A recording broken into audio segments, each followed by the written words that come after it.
কেউ তার বা তাদের ব্যক্তিগত আক্রোশ থেকে আপনাকে ফ্রেম করার চেষ্টা করছে। আপনার কি কাউকে সন্দেহ হয়? এটা বৃহস্পতিবার সন্ধেবেলার ফুটেজ, যেই সময় পারুল চক্রবর্তীকে দোকানের ভিতরে গয়না সরাতে দেখা গিয়েছিল। কিন্তু ঠিক সেই সময় পারুল চক্রবর্তী এক্স্যাক্টলি কি করছিল সেই ফুটেজটাই আমি আপনার সামনে পেশ করেছি। এই ভিডিওতে দেখা যাচ্ছে পারুল চক্রবর্তী দোকানের বাইরে তার অনেক আগে থেকেই ফোনে গল্প করছেন। মৌসুমী বসুর প্রডিউস করা ভিডিও মর্ফ কিনা সেটা আদালত খতিয়ে দেখবে।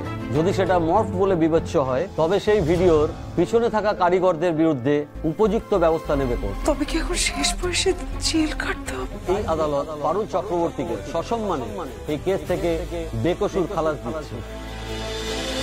বোঝাই যাচ্ছে যে কেউ তার বা তাদের ব্যক্তিগত আক্রোশ থেকে আপনাকে ফ্রেম করার চেষ্টা করছে। আপনার কি কাউকে সন্দেহ হয়?